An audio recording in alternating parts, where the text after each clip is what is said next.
मैं Satyendra Mittal 80 batch civil इस अभूतपूर्व कार्यक्रम में जिसका नाम है नो योर एलुमनी में आपका सबका अभिनंदन और स्वागत करता हूं। मेरे सभी सीनियर्स के श्री चरणों में मेरा सादर स्पर्श। नो योर एलुमनी की श्रृंखला में आज ये दूसरी कड़ी है जिसमें हमारे साथ हैं 68 सिविल बैच के श्री नरेंद्र सिंह जी। श्री नरेंद्र सिंह जी के बारे में मैं क्या कहूं, आप नक से शिक तक तारीफ ही तारीफ हैं। मेरा उनसे पिछले 19 वर्षों से लगातार संपर्क है। मैंने बहुत सारे कंसल्टेंसी प्रोजेक्ट्स उनके लिए किए। उन्होंने मुझे सीनियर मुनहरकन ब्रदर के रूप में बहुत प्यार दिया। श्री नरेंद्र सिंह जी के नाम के साथ सिंह लगा है तो वो वास्तव में लॉइंग ही है। इरिगेशन डिपार्टमेंट में एक शेर की तरह ही हमेशा वो रहे। हर जगह निर्भीक होकर काम किया। शेर किसी से डरता नहीं, अगर डरता है तो सिर्फ शेरनी से। तो वो मैंने देखा है नरेंद्र सिंह साहब को भी कि वो केवल भाभी जी के सामने ही निरुत्तर रहते हैं। यद्यपि नरेंद्र सिंह साहब की वाक्पटुता, तुरंत बुद्धि और सूझबूझ और तुरंत निर्णय लेने की क्षमता का जवाब नहीं है। मोतीलाल से 1968 में इंजीनियरिंग करने के पश्चात उन्होंने आईआईटी रुड़की से मास्टर्स भी किया। यूपी इरिगेशन और बाद में उत्तराखंड इरिगेशन में रहते हुए सिंह साहब ने उल्लेखनीय कार्य किए, और चाहे वो मध्य गंगा केनाल प्रोजेक्ट हो या कोई और, उन्होंने अपनी कुशलता का परिचय हमेशा दिया। हम सब ने टिहरी डैम का नाम सुना ही है। यह डैम जब बन रहा था तो अनेकों गांव खाली कराए गए और उन लोगों का पुनर्वास एक बहुत बड़ी राष्ट्रीय समस्या थी। जिस भी किसी व्यक्ति को यह पुनर्वास का कार्य दिया गया वह उस काम को छोड़कर चला गया। अंततः यह कार्य श्री नरेंद्र सिंह जी को दिया गया और उन्होंने बहुत चतुराई के साथ हजारों लोगों को दूसरे स्थान पर शिफ्ट किया और स्थापित भी किया। इसलिए टिहरी डैम की सफलता के पीछे बहुत बड़ी शक्ति नरेंद्र सिंह साहब की थी। कहा भी गया है दोस्तों कि कराग्रे वस्ते लक्ष्मी, कर मध्य सरस्वती, कर मूले ते तू गोविंदा, प्रभात करे दर्शनम। अर्थात कर्मशील पुरुषों की उंगलियों की कंठाओं में मां लक्ष्मी का वास होता है और हाथ के मध्य में मां सरस्वती का वास होता है। यहाँ एक बात मैं कहना चाहूंगा, राजा अकबर ने एक बार मुनादी करा दी कि जो भी उनके राज्य में एक ऐसा व्यक्ति होगा जो अपनी बीवी की बात बिल्कुल ना सुनता हो, उसे बहुमूल्य पुरस्कार दिया जाएगा, और जो बीवी की बात सुनता हो उसे केवल एक सेब दिया जाएगा, और हर व्यक्ति को दरबार में आकर यह सिद्ध करना होगा। एक एक व्यक्ति आने लगा और अपनी कहानी सुनाने लगा, पर राजा किसी से संतुष्ट नहीं हुआ और उसने सभी को एक एक सेब देकर विदा कर दिया। खैर, एक आदमी आ ही गया जिसने ये राजा को सिद्ध कर दिया कि वो अपनी बीवी की एक भी बात नहीं मानता है। राजा बहुत खुश हुआ और उसने उसको अपना बहुत खूबसूरती काला अरबी घोड़ा गिफ्ट कर दिया। थोड़ी देर बाद वो व्यक्ति वापस महल में आया और कहने लगा, साहब मेरी बीवी को घोड़े का रंग पसंद नहीं आया, इसलिए आप मुझे सफेद घोड़ा दे दो। राजा ने कहा, ऐसा है, ये घोड़ा तुम ही जमा करा दो और एक सेब लेकर यहाँ से चलते बनो। रात को इस घटना के बारे में राजा सोचता रहा कि कमाल है, उसके राज्य में एक भी ऐसा बंदा नहीं है कि जो अपनी बीवी की बात ना मानता हो। और राजा ने डिसाइड किया कि रात को ही बीरबल से मिला जाए। राजा अकबर बीरबल के घर पहुंच गए और बीरबल से कहा, मेरे राज्य में तो एक भी आदमी ऐसा नहीं है जो बीवी की ना सुनता हो। तुम्हें किसने कहा था ऐसी बेवकूफी की प्रतियोगिता आयोजित करने का? तो बीरबल बोला, झांपना, मेरी बीवी ने यह आइडिया दिया था। दोस्तों, नरेंद्र सिंह साहब वो व्यक्ति हैं जो घोड़ा भी अपने साथ रखते हैं और सेब भी अपने पास रखते हैं। नरेंद्र सिंह साहब बहुत सोशल भी हैं और स्वभाव से शौकीन भी। दोस्तों के सच्चे दोस्त हैं और देहरादून में एक राजा की तरह रहते हैं। देहरादून में इंस्टीट्यूशन ऑफ इंजीनियर्स का स्टेट सेंटर बनाने में जो भूमिका उन्होंने अदा की उसे कभी भुलाया नहीं जा सकता। उन्होंने उस सेंटर की बिल्डिंग बनाने में दिन रात एक कर दिया और भूमि लेने के साथ साथ उसके लिए लाखों रुपए इकट्ठे भी किए, और आज एक बहुत खूबसूरत भवन और एक बहुत बड़ा ऑडिटोरियम देहरादून में खड़ा है जिसके पीछे नरेंद्र सिंह जी का बहुत बड़ा पुरुषार्थ है। वहां के वो प्रथम चेयरमैन भी रहे। उसके बाद आपने कभी पीछे मुड़कर नहीं देखा। आप कई वर्षों तक इंस्टीट्यूशन ऑफ इंजीनियर्स के काउंसिल मेंबर भी रहे और वर्तमान में इसके राष्ट्रीय अध्यक्ष हैं। मित्रों, ये हमारे लिए गौरव की बात है कि जिस सोसाइटी में 12 लाख से भी अधिक मेंबर्स हों उसका राष्ट्रीय अध्यक्ष हमारे मोनेरकन एलमनाई ब्रदर हैं श्री नरेंद्र सिंह जी। नरेंद्र सिंह जी ने एक सर एम विश्वेश्वरैया की बायोग्राफी भी लिखी, जो कि पहली बार हिंदुस्तान में हिंदी में प्रकाशित की गई। संयोग से मैं भी उस पुस्तक का को ऑथर बना। मैंने टिहरी डैम का जिक्र किया है और आप सब जानते हैं कि डैम के पीछे एक लेक बन जाती है जिसे झील भी कहते हैं। यही टिहरी डैम के साथ भी हुआ। एक विशाल झील टिहरी डैम के पीछे भी बन गई, जिससे डिस्ट्रिक्ट प्रतापनगर और डोबरा चांटी विलेजेस दूर दूर हो गए। लेक बनने के कारण डोबरा विलेज से यदि चांटी जाना हो तो लगभग 20-22 किलोमीटर पहाड़ी रास्ते से जाना होता था, जबकि पहले गांव बराबर बराबर थे। इसलिए मांग उठने लगी कि यहाँ झील के ऊपर पुल बनाया जाए। यह समस्या ऐसी ही थी जैसे भगवान राम के सामने आई थी कि लंका जाने के लिए समुद्र पर सेतु बनाया जाए। यदि हम उसी काल की बात करें तो आपको मैं याद दिला दूं कि भगवान राम ने समुद्र से प्रार्थना की थी, पर फिर लक्ष्मण जी ने जब समुद्र के ऊपर तीर चलाया तो समुद्र देवता प्रकट हुए और बोले कि आपकी सेना में नल और नील इंजीनियर्स हैं जो विश्वकर्मा के पुत्र हैं और सेतु विद्या में निपुण हैं। और फिर नल और नील ने ही उस राम सेतु पुल का निर्माण किया, हम सब ये जानते हैं। बस यही विचार मन में रखकर श्री नरेंद्र सिंह जी ने गांव के लोगों से वादा कर लिया कि हम आपको पुल बनाकर देंगे। मित्रों, 480 मीटर लंबा ये पुल, 480 मीटर लगभग आधा किलोमीटर हो गया, लगभग 480 मीटर लंबा ये पुल जो कि एशिया का हाईएस्ट एल्टीट्यूड ब्रिज है, बिना किसी इंटरमीडिएट सपोर्ट के केवल सस्पेंशन ब्रिज के रूप में पोर्टेबल बनाना एक भीषण चुनौती थी। और अंततः उस पुल का साइट सिलेक्शन ऐसा चाहिए था जो कि जियोलॉजिकली भी फिट हो, जियो टेक्निकली भी फिट हो और टोपोग्राफिकली भी उचित हो।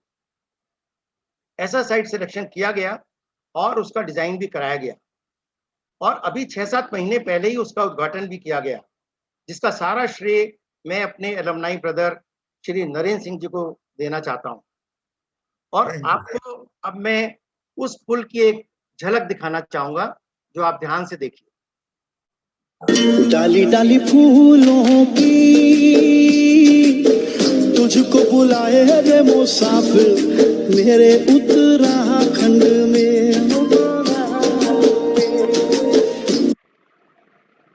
समय की कमी के कारण मैंने आपको पूरा वीडियो नहीं दिखाया और टिहरी डैम की फोटोज भी मैं आपको दिखा सकता हूं, मेरे पास हैं, परंतु हम सब नरेंद्र सिंह साहब को सुनने के लिए उत्सुक हैं। तो मैं इसमें केवल एक लाइन ये कहना चाहूंगा कि इस पुल की साइट सिलेक्शन और फाउंडेशन डिजाइन्स में मेरा भी बहुत बड़ा योगदान है और इसका श्रेय नरेंद्र सिंह साहब को ही है। उन्होंने मुझे एक मौका दिया कि मैं उस पुल के साइट सिलेक्शन में और फाउंडेशन डिजाइन्स में इन्वॉल्व हुआ और आज ये पुल बड़ी शान के साथ उत्तराखंड की एक सिग्नेचर ब्रिज बन गया है। इन शब्दों के साथ मैं आमंत्रित करता हूं अपने बेहद illustrious alumni brother 68 civil batch के श्री नरेंद्र सिंह जी को, कृपया करताल ध्वनि से उनका स्वागत कीजिए। Over to Shri Narendra Singh ji. Good evening ladies and gentleman. मैं अपने मोनेरकन भाइयों और बहनों का आज इस मंच में अभिनंदन करता हूं। प्रोफेसर सत्येंद्र मित्तल का धन्यवाद देना चाहूँगा कि उन्हीं के द्वारा ये वेबिनार आयोजित की गई है। प्रोफेसर मित्तल मृदुभाषी एवं ज्ञान के धनी हैं। उनसे मेरा परिचय टिहरी पुनर्वास के समय ही हुआ था। उन दिनों IIT रुड़की द्वारा पुनर्वास स्थलों पर इंफ्रास्ट्रक्चर बनाने हेतु जियो टेक्निकल इन्वेस्टिगेशन IIT रुड़की द्वारा कराया जा रहा था। मुझे प्रोफेसर सत्येंद्र मित्तल IIT रुड़की द्वारा बताया गया कि मुझे आज टिहरी बांध की पुनर्वास की सफलता की कहानी आप लोगों से साझा करनी है। सफलताएं तो मेरे जीवन में नेक आई, लेकिन मैं आज उनकी अनुपालना, उनके आदर्शों की अनुपालना करते हुए टिहरी बांध के पुनर्वास पर ही चर्चा करूंगा और विशेष तौर पर मैं आज केवल शहरी पुनर्वास पर चर्चा करूंगा। चूंकि पुनर्वास का कार्य 2 भागों में बांट करके किया गया था, ग्रामीण पुनर्वास एवं शहरी पुनर्वास, दोनों के लिए अलग अलग नीतियां थी, परंतु आज हम शहरी पुनर्वास की ही बात करेंगे। मैं अपनी बात शुरू करने से पहले शिव खेरा लेखक की ये पंक्तियां जो मुझे सदैव प्रेरणा देती रही हैं। उन्होंने अपनी पुस्तक जीत आपकी में लिखी है, जीतने वाले अलग काम नहीं करते हैं, वे हर काम को अलग ढंग से करते हैं। ये जो वाक्य है ये मेरा प्रेरणा स्रोत है। मैंने हर काम को अलग ढंग से और पूरी सत्य निष्ठा के साथ किया। टिहरी बांध पुनर्वास की सफलता मेरे कठिन परिश्रम एवं परिस्थिति के अनुसार लिए गए अटूट निर्णयों पर आधारित है। उत्तराखंड में भागीरथी नदी एवं भिलंगना नदी के संगम पर जनपद टिहरी गढ़वाल में 265 मीटर ऊंचे रॉकफिल बांध का निर्माण करा गया है तथा इस टिहरी बांध परियोजना से 1400 मेगावाट विद्युत का उत्पादन किया जा रहा है तथा टिहरी झील का निर्माण पूर्ण हो चुका है। मैं अपनी बात को आगे बढ़ाने से पहले कुछ आप लोगों को संक्षिप्त में फोटो दिखाना शेयर करना चाहूंगा।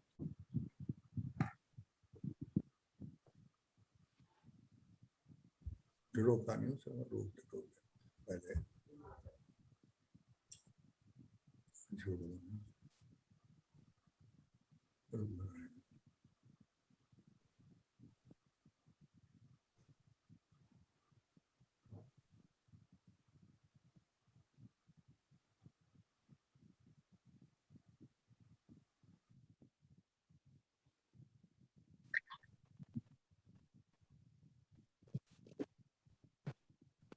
नया टिहरी नगर जिस झूले पुल का सत्येंद्र मित्तल जी ने जिक्र किया,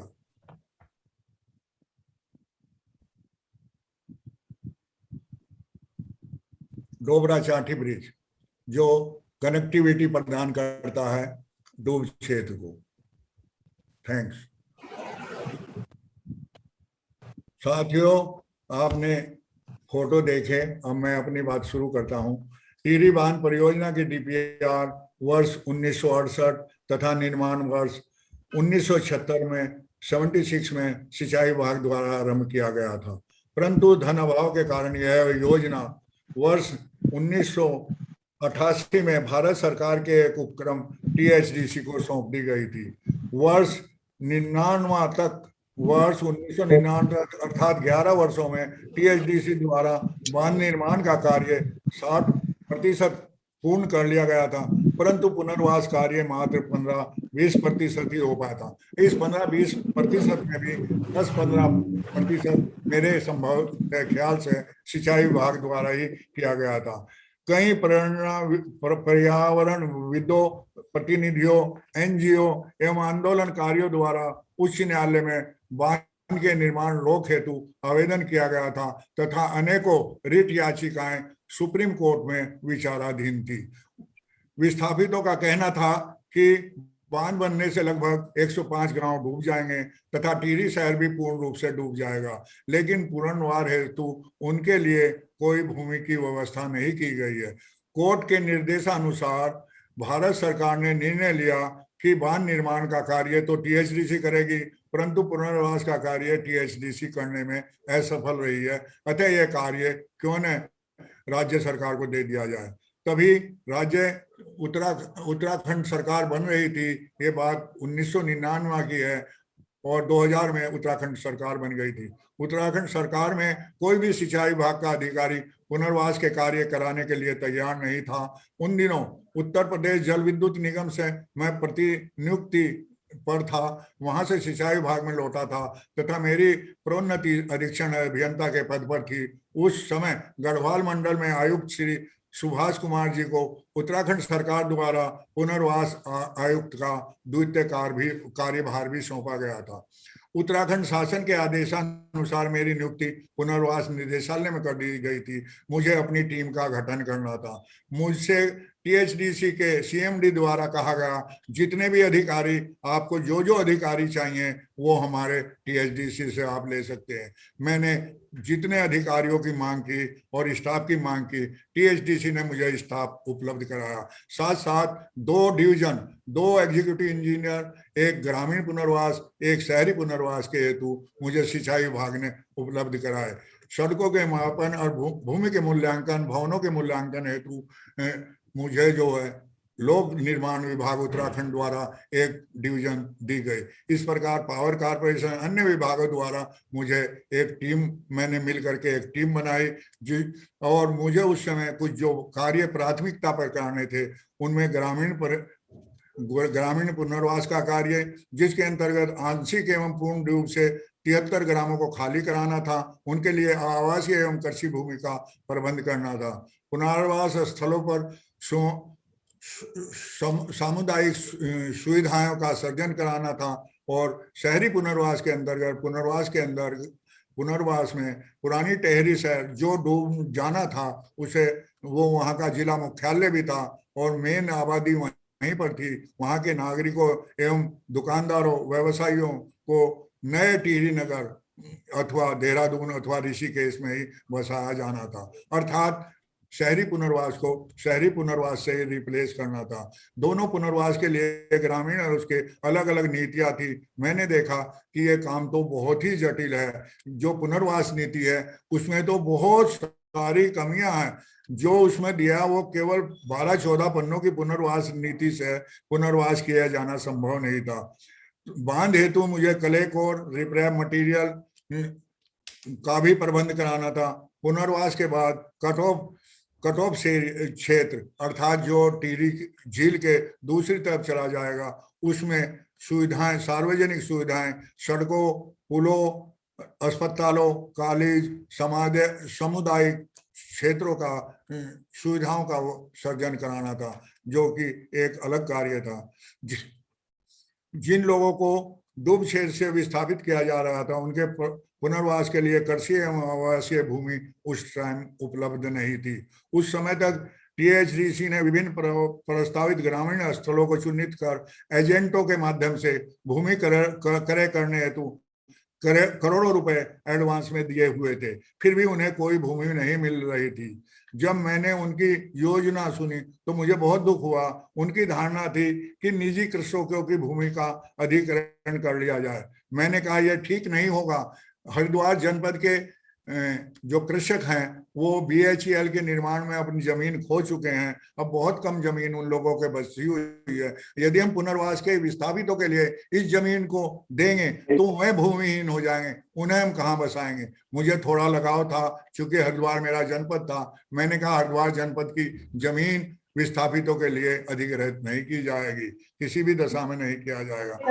तो अन्य प्रस्ताव मेरे सोचने दे मुझे। मैंने सोच विचार करने के उपरांत 2.5 यानी 2500 हेक्टेयर वन भूमि अधिग्रहण के प्रस्ताव भारत सरकार को भेजे। वन भूमि अधिनियम 1980 की कड़ी शर्तों के कारण भूमि सरकारी निर्माण कार्यों के लिए तो उपलब्ध हो सकती थी, लेकिन पुनर्वास कार्यों के लिए नहीं दी जा सकती। इस समस्या को मैंने तत्कालीन मुख्यमंत्री श्री भगत सिंह कोश्यारी जी को अवगत करा। कोश्यारी जी को मैंने बान क्षेत्र में आने का निमंत्रण दिया। उन्होंने मेरी बात को माना और वह स्थल पर आए। वो बांध के ऊपर जो बना था उस पर खड़े होकर उन्होंने बहुत नाराजगी जताई कि इस जगह पर किस गधे ने जो है ये बांध प्रस्तावित किया। इतना बड़ा पुनर्वास जिसमें करना पड़े, आज के समय में ऐसी जगह बांध प्रस्तावित नहीं होना चाहिए था। उन्होंने कड़े शब्दों में बोला कि पहली गोली उस सज्जन को मारो जिसने यहाँ बांध प्रस्तावित किया है, और दूसरी गोली अब उन लोगों को मारो जो इस बांध के निर्माण का विरोध कर रहा है, क्योंकि बांध तो आधे से ज्यादा बन चुका है। इसका रोका जाना भी अब संभव नहीं था। राज्य में लगभग मात्र 1000 एकड़ ही सरकारी भूमि पंतनगर विश्वविद्यालय के पास उपलब्ध थी, जिस पर हमने पुनर्वास का एक मानचित्र बनाया, लेकिन अधिक दूरी होने के कारण टिहरी के विस्थापित वहां जाने के लिए तैयार नहीं थे। वे केवल देहरादून अथवा हरिद्वार जनपद में ही अपना पुनर्वास चाहते थे। वन भूमि अधिग्रहण के अतिरिक्त मेरे पास में कोई विकल्प ही नहीं बचा था।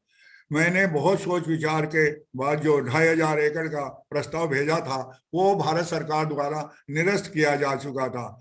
मैंने मुख्यमंत्री जी से कहा, उन्होंने उस समय जो तत्कालीन प्रधानमंत्री अटल बिहारी वाजपेयी जी थे उनसे बात की और समय मांगा। मुझे एक दिन निमंत्रण मिला कि मुझे दिल्ली पहुंचना है। मैं दिल्ली पहुंचा, अपने मुख्यमंत्री जी के साथ माननीय प्रधानमंत्री जी से मिला और वहां पर वन के सभी अधिकारी भी मौजूद थे।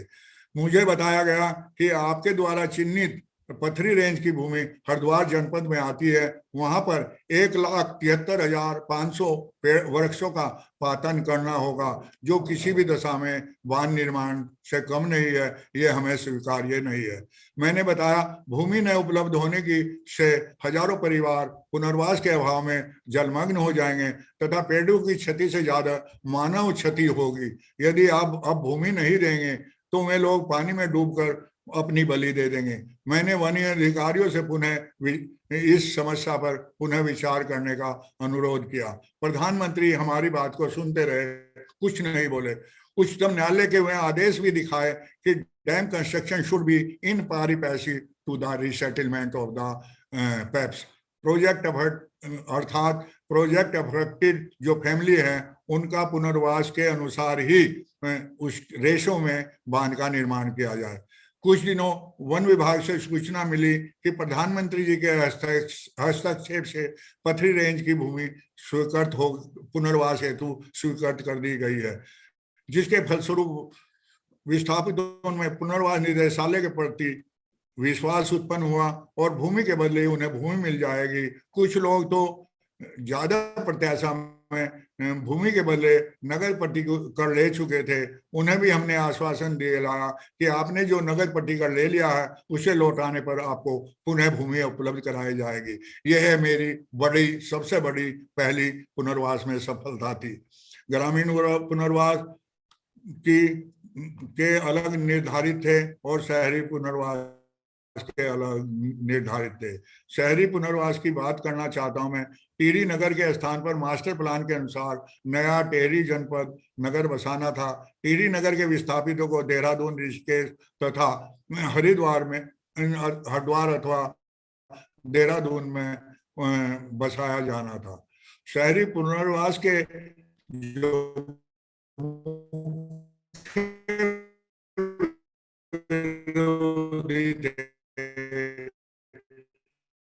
मैंने शहरी और ग्रामीण का भी गहन पुनर्वास संभव नहीं है। मुख्य विरोधी महाराजा मानवेंद्र शाह थे, जो टिहरी से सांसद तथा गढ़वाल के महाराजा थे। राजस्व विभाग द्वारा महाराजा की संपत्ति का मूल्यांकन न्यूनतम किया गया था। उनकी भूमि का प्रतिकर मात्र 50 पैसे प्रति वर्ग फुट लिया गया था। उनके लगभग 18 केस विभिन्न न्यायालयों में विचार थे तथा बांध निर्माण का वो पूर्ण विरोधी थे और विरोध कर रहे थे।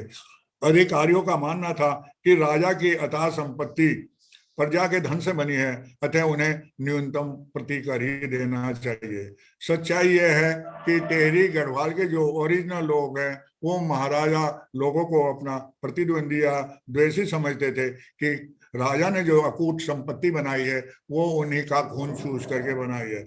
अतः विस्थापितों को की दूसरी गलत नीति ये बनी हुई थी कि उनकी बहुत सारी एकड़ ग्रामीण भूमि के बदले भी उन्हें मात्र 2 एकड़ भूमि पुनर्वास स्थलों पर आवंटित की गई थी, जो कि सामान्य नागरिक जिसकी एक मुट्ठी जमीन भी गई, यानी 2 इंच या आप ये कहें कि 1/4 बीघा भी जमीन गई, उसे भी पुनर्वास स्थलों पर 2 एकड़ भूमि एवं 200 गज का प्लॉट आवंटित था। महाराजा को उसी श्रेणी में रखा गया थे। पुनर्वास नीति 1988 पुनरीक्षित का ये काम नहीं हो पाना संभव नहीं था। मैंने सोचा कि इसके लिए मैं इस टाइम जो आप लोगों को छोटी सी गढ़वाल की हिस्ट्री बताना चाहूंगा। गढ़वाल हिमालय पर्वतीय राज्य है, जिसके राजा पंवार वंश के सुदर्शन शाह थे। नेपाली एवं गोरखाली युद्ध में वह 1820 में हार चुके थे। वह युद्ध हारने के बाद में अंग्रेजों की शरण में गए तथा अंग्रेजों से उन्होंने अपनी रक्षा की विनती की।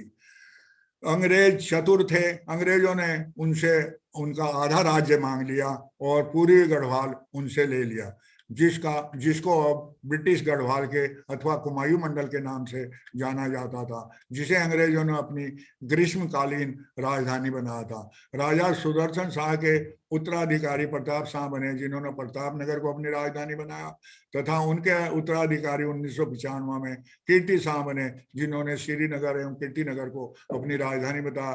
टिहरी के अनेक मंदिरों का निर्माण करा। कीर्ति शाह के उत्तराधिकारी नरेंद्र शाह बने, जिन्होंने नरेंद्र नगर को अपनी राजधानी बनाया। पंवार वंश के अंतिम राजा मानवेंद्र शाह बने, जिनका टिहरी बांध पुनर्वास से गहरा संबंध था, जो टिहरी बांध के विरोधी थे। मैं उन्हीं की बात करना चाहूंगा। मानवेंद्र शाह का जन्म 1921 में हुआ था। टिहरी रियासत के वे अंतिम नरेश थे। उनके 4 महलों में से 2 डूब रहे थे। प्रताप एवं नगर एवं टिहरी नगर का जो महल है वो डूब रहा था। नरेंद्र नगर एवं गढ़वाल भवन दिल्ली में बच रहा था। ब्रिटिश सरकार ने उन्हें महाराजा की उपाधि से 1946 में सम्मानित किया था, तथा उन्हें अपने राज्य में कई आंदोलनों का सामना भी करना पड़ा था। प्रजातंत्र की जड़ें मजबूत हो चुकी थी। राजशाही हुकूमत के विरुद्ध जनता खड़ी हो चुकी थी। ऐसी अवस्था में कौन सोचता था कि टिहरी की रियासत का अंतिम महाराजा मानवेंद्र शाह होंगे और उनका कार्यकाल मात्र 3 वर्ष ही रहेगा।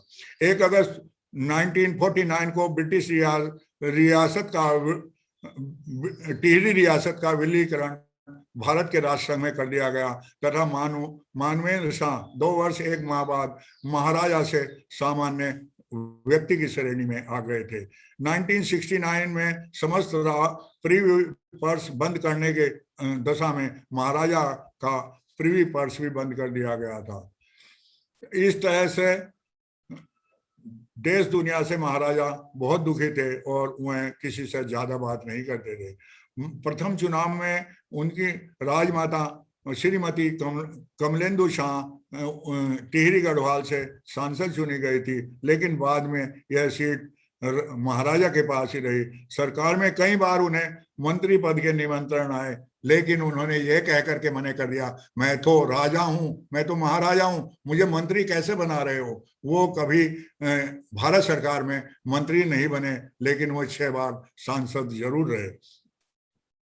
उनकी मान्यता थी कि वह तो एक महाराजा हैं, इसलिए वो केंद्र में मंत्री नहीं बन सकते। टिहरी डूब क्षेत्र में उनकी भारी संपत्ति थी। उन्हें अपनी संपत्तियों का मूल्यांकन, उनकी संपत्तियों का ठीक मूल्यांकन नहीं किया गया था। उनका हरिद्वार हर की पैड़ी पर बहुत बड़ा रॉयल होटल भी था, जिसका संचालन श्री वी के भार्गव जी करते थे, जो मेरे बहुत नजदीक जानकार थे, परिचित थे। उन्होंने बताया कि महाराजा आपसे मिलकर बड़े खुश होंगे, आपके स्वभाव को जान करके वो आपको पूरा सहयोग प्रदान करेंगे। चूंकि उनके कड़े रुख के कारण कोई भी पुनर्वास का अधिकारी उनसे मिलना ही नहीं चाहता था। मैं नरेंद्र नगर महल में उनसे मिलने गया। मेरा उन्होंने अच्छा आदर सत्कार किया, तथा मैंने उन्हें पुनर्वास की सारी प्रकरणों की जानकारी लेने के बाद में मैं कुछ अपने अधीनस्थ अधिकारियों के साथ उनसे पुनः मिला। उन्हें दिलासा दिलाई कि आपकी संपत्तियों को अन्य की भांति भुगतान कर दिया जाएगा, तथा मूल्यांकन के साथ साथ भागीरथी नदी के संगम टिहरी में बने उनके 4 मंदिरों बद्री केदार विशेष तौर से मंदिरों की पुनः स्थापना भी कर दी जाएगी। मैंने उनकी दोनों मांगे स्वीकार की और टिहरी एवं प्रतापगढ़ महल एवं कृषि भूमि का संशोधित मूल्यांकन करा, परंतु अपने मंदिरों के बदले वे मंदिरों का निर्माण केवल गंगा के किनारे ही चाहते थे, जो संभव नहीं था। मैंने अपनी टीम के साथ में गंगोत्री से हरिद्वार तक कई स्थल चिन्हित किए, परंतु अनेकों प्रयास के बाद में उन्हें कोई स्थानीय पसंद नहीं आ रहा था। उन्होंने टिहरी में ही गंगा डूब क्षेत्र से बाहर कोठी कॉलोनी में अपने मंदिर बनवाने की इच्छा जताई, परंतु वहां पर रिंग रोड एवं पूर्व निर्मित कॉलोनी के कारण वहां जगह उपलब्ध नहीं हो पा रही थी। अतः पुनः प्रयास कर हरिद्वार में के भूपतवाला में उन्हें एक साइट दिखाई गई, जहां से गंगा नदी दिखाई देती थी। ये ये शहरी पुनर्वास हरिद्वार के अंतर्गत बड़ी कॉस्टली साइट थी, लेकिन हरिद्वार जनपद में नदी से 300 मीटर दूरी तक कोई निर्माण कार्य नहीं करा सकता, प्रतिबंधित क्षेत्र रहता। निर्माण मैंने उन्हें बताया कि भूपतवाला की साइट आप देखने चले। वो मेरे साथ भूपतवाला देखने गए और मैंने थोड़ी ऊंचाई से दिखाया कि गंगा जी आपको वो दिखाई दे रही है। जब मंदिर की और धर्मशाला की छत से आप गंगा जी को देखेंगे तो दिखाई दे जाएगी।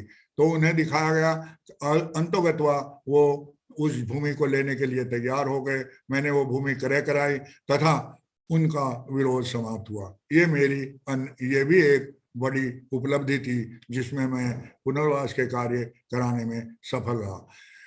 मैं अब बात करना चाहूंगा वहां के जनप्रतिनिधि श्री परिपूर्णानंद सांसद एवं सच्चिदानंद पैनुली पत्रकार आदि। परिपूर्णानंद पैनुली वहां के सांसद रह चुके थे, सच्चिदानंद पैनुली जनप्रतिनिधियों का आंदोलन चला रहे थे। टिहरी नगर में आए दिन शाम को मशाल जुलूस निकाले जाते थे। वाहन विरोधियों द्वारा टीएचडीसी को गाली दी जाती थी। मुझे बताया कि शाम को 6 बजे के बाद बिना पुलिस फोर्स के आप नगर में मत जाना, क्योंकि कई अधिकारियों का अपमान हो चुका है, उन्हें जूतों की माला तक पहनाई जा चुकी है। ऐसी परिस्थितियों में मैंने वहां जाने का निर्णय लिया और मैं जैसे ही वहां पहुंचा तो विस्थापितों की भीड़ मौजूद थी। मेरे जाते ही बांध विरोधी मुर्दाबाद के नारे लगने लगे, लेकिन कई लोग भीड़ में ऐसे भी थे जो मुझे पहचानते थे। मेरे साथ अधिशासी अभियंता पीसी गौड़ भी थे। कुछ लोगों ने अभिवादन करना चाहा, लेकिन पीछे से आवाज आई, सभी अधिकारी चोर होते हैं। थोड़ी देर में वातावरण शांत हुआ। मैंने अपनी ये बात आरंभ की। चूंकि वह टिहरी शहर के लोग सब अपनी नीतिगत सारे मूल्यांकन ले चुके थे, सब चीज प्राप्त हो चुकी थी, फिर भी वो अतिरिक्त मांगे बनाते रहते थे, उनकी मांग कर रहे थे। उनके अंदर उन्हीं के साथ में ग्रामीण पुनर्वास के लोग भी जुड़े हुए थे जो वहां इकट्ठे होकर के आंदोलन रखते। उस समय मैंने उनकी बात सुनी और उन्हें कहा कि अपनी मांगे लिख करके दो, समस्त मांगे पूर्ण की जाएंगी, नीतिगत मांगे जरूर पूर्ण की जाएंगी, लेकिन ये मन बना लो कि आपको डूब क्षेत्र खाली करना ही होगा। मैं आप लोगों के सहयोग से पुनर्वास करने आया हूं। मैंने सच्चिदानंद पुनर्वास पैनुली जी को अपने साथ लिया, जो एक पत्रकार थे तथा उनका एक पुस्तक विक्रय केंद्र भी था। उनकी मुख्य मांग थी कि स्वामी विवेकानंद स्मारक भव्य बनाया जाए और राजा के जैसे मैंने राजा के मंदिर बनवाए हैं उसी तरह से वो टिहरी नगर में राम तीर्थ स्मारक भव्य बनवाना चाहते थे। कौन थे राम तीर्थ, मैं आपको ये बताना चाहूंगा। ये बड़ी इंपॉर्टेंट और बहुत ही नॉलेजेबल कहानी है जो आप सुनना पसंद करेंगे। मैं यहाँ आपको स्वामी विवेकानंद जी का, स्वामी राम तीर्थ जी का संक्षिप्त वर्णन देना चाहूंगा। स्वामी राम तीर्थ का जन्म 1873 में दीपावली के दिन पंजाब के गुजरेवाले जनपद में हुआ था।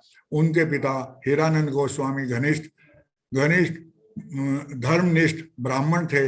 बचपन में इनका नाम तीरथ राम था। आर्थिक तंगी के बीच उन्होंने अपनी शिक्षा पूर्ण की तथा पिता ने बाल्यावस्था में इनका विवाह कर दिया था। वे उच्च शिक्षा के लिए लाहौर चले गए, जहां से उन्होंने पंजाब विश्वविद्यालय से बीए तथा एमए गणित की डिग्री प्रथम श्रेणी में प्राप्त कर उसी कॉलेज में लाहौर के प्रोफेसर नियुक्त हो गए। वे अपने वेतन का आधा भाग निर्धन विद्यार्थियों की शिक्षा हेतु देते थे। उनका रहन सहन अत्यंत सादा था। लाहौर में रहते हुए उन्होंने स्वामी विवेकानंद जी के प्रवचन सुने तथा उनसे नजदीकी बढ़ाने का उन्हें अवसर भी मिला। वह पंजाब सनातन धर्म के पदाधिकारी बना दिए गए। उन्होंने तुलसीदास, सूरदास, नानक आदि भारतीय संतों का गहन अध्ययन किया। उन्होंने वेदांतों का भी गहन अध्ययन किया। उन्होंने वर्ष 1901 में लाहौर से अंतिम विदा लेकर अपनी पत्नी एवं मित्रों सहित हिमालय की ओर प्रस्थान किया। अलकनंदा भागीरथी के पवित्र संगम अर्थात देवप्रयाग में पैदल पथ से उन्होंने गंगोत्री जाने का विचार बनाया।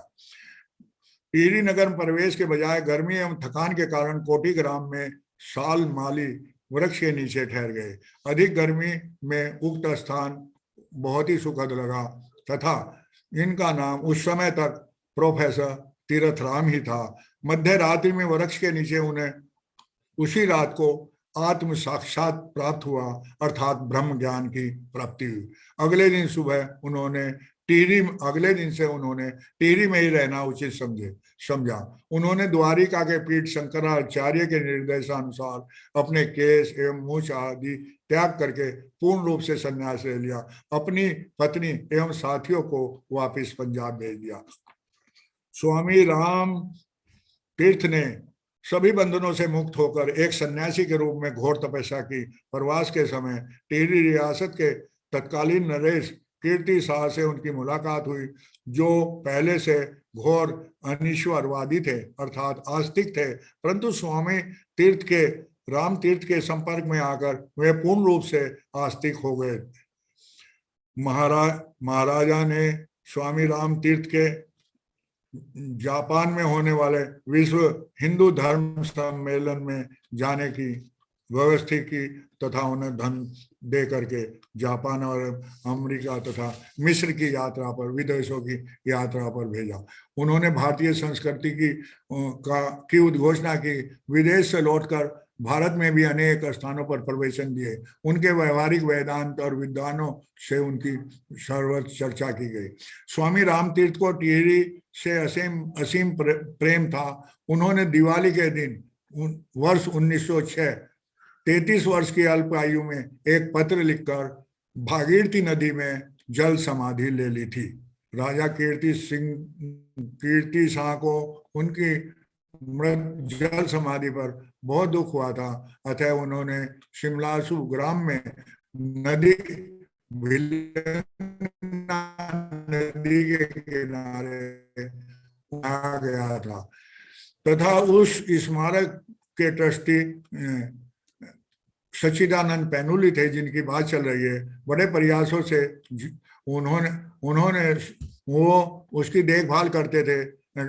स्वामी राम तीर्थ के स्मारक की उन्होंने नदी के किनारे उसका मांग कर रही थी। बड़े प्रयासों से झील के किनारे स्थल चिन्हित किया गया तथा सच्चिदानंद पैनुली जी के इच्छा के अनुसार वाचनालय, योगा भवन एवं अन्य चीजों के सुसज्जित राम तीर्थ का स्मारक टिहरी में झील के किनारे निर्मित मेरे द्वारा किया गया, परंतु टीएचडीसी द्वारा उन्हें कभी उसका ट्रस्टी नहीं बनाया गया। बाद में उनका पुनर्वास में मुझे लगातार सहयोग मिलता रहा।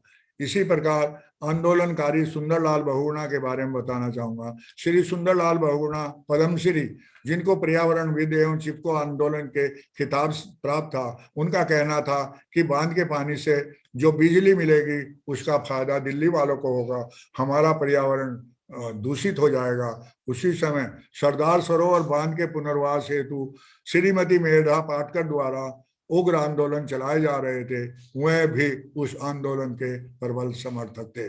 उनका मानना था कि पहाड़ का पानी और पहाड़ की जवानी पहाड़ियों के किसी काम नहीं आती है, अतः हमें बांध नहीं चाहिए, इससे पहाड़ों का विनाश होगा। आंदोलनकारियों के जत्थे इकट्ठे करके बांध निर्माण के लिए मिट्टी एवं पत्थर निकालने का वे विरोध करते थे। काम में रोज बाधा आती थी, पुलिस उनके विरुद्ध कोई एक्शन नहीं ले पाती थी।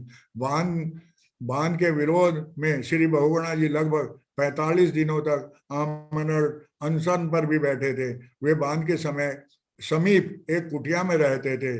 टिहरी नगर खाली कराते समय उनकी पत्नी को डूबछेद से खाली कराए जाने वाली अंतिम महिला व्यक्ति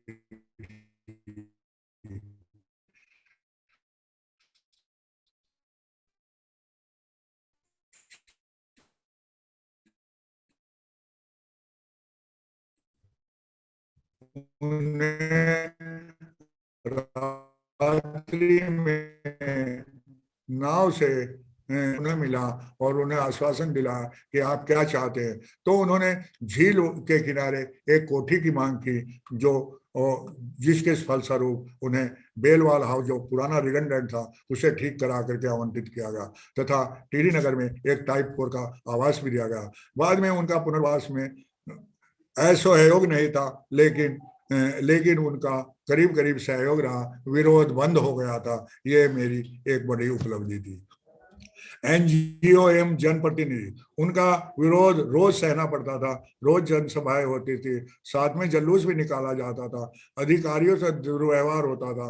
उनकी मांग थी कि पुनर्वास में दिए गए मुआवजे कम है और हमें वो तो हम मुआवजा खत्म कर चुके हैं, नए स्थलों पर जाएंगे तो हम कैसे बिजनेस करेंगे, हमारी दुकानें वहां नहीं चलेगी, हमें पगड़ी अर्थात एक्स ग्रेशिया प्रदान किया जाए। मैंने आंदोलनकारियों, अवैध आंदोलनकारियों एवं एनजीओ माटू के काफी लोग वहां काम करते थे,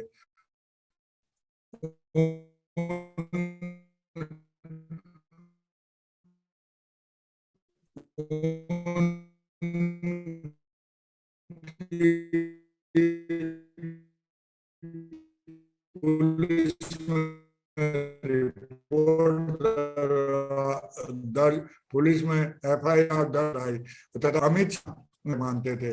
उन्होंने आंदोलन के अवैध लोगों की गिरफ्तारी की कहानी बनाई तथा काफी लोगों को उनके द्वारा गिरफ्तार किया गया।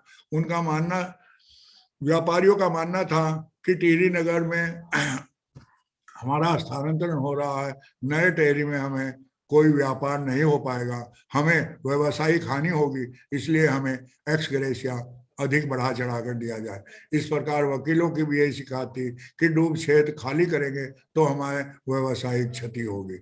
चूंकि पुनर्वास नीति के अनुसार इस प्रकार के प्रतिकर दिए जाने का कोई प्राविधान ही नहीं था, वे इस कार्य के लिए टीएचडीसी इस कार्य के लिए अतिरिक्त धनराशि उपलब्ध कराने के लिए तैयार नहीं थे। मैंने ये बात अपने मुख्यमंत्री जी को अवगत कराई। उन्होंने तत्काल 15 करोड़ की धनराशि टिहरी बांध के दुकानदारों, व्यवसायियों को देने के लिए राज्य की कंटीजेंसी मद से स्वीकृत की। 2, 3, 5 लाख रुपए की दर से दुकान व्यवसायियों एवं वकीलों को प्रतिकर के रूप में दिए गए तथा लेकिन मेरे द्वारा एक कंडीशन लगाई गई थी, जो मात्र 2 महीने के अंदर अपनी दुकान या व्यवसाय बंद कर देंगे, ये जो एक्स ग्रेशिया केवल उन्हें दिया जाएगा। पहले महीने में एक भी आदमी नहीं हिला, लेकिन जब केवल खाली करने के 15 दिन बचे थे, रात दिन डे नाइट 10, 20, 100, 50 बढ़ते बढ़ते 850 दुकानें थी, सभी खाली होती चली गई। बल्कि उन्होंने कहा, व्यापारी कहते थे, सिंह साहब ने मुझे चौहान साहब कहते थे, चौहान साहब ने हमारा हथौड़ा हमारे ही ऊपर चढ़ा दिया और हमें पैसे के लालच में हमसे दुकान खाली करा ली। ऐसा मेरे बारे में उनका कहना था। यदि पुनर्वास का कार्य में समय निश्चय नहीं होता तो बांध का निर्माण कार्य कम से कम 5 से 10 साल पीछे चला जाता। IIM अहमदाबाद द्वारा की टीम ने ग्रामीण एवं शहरी पुनर्वास स्थलों का निरीक्षण किया है, इसे उच्च श्रेणी के पुनर्वास की संज्ञा दी है। कुछ निर्णय मेरे द्वारा पुनर्वास नीति के विरुद्ध लिए गए थे।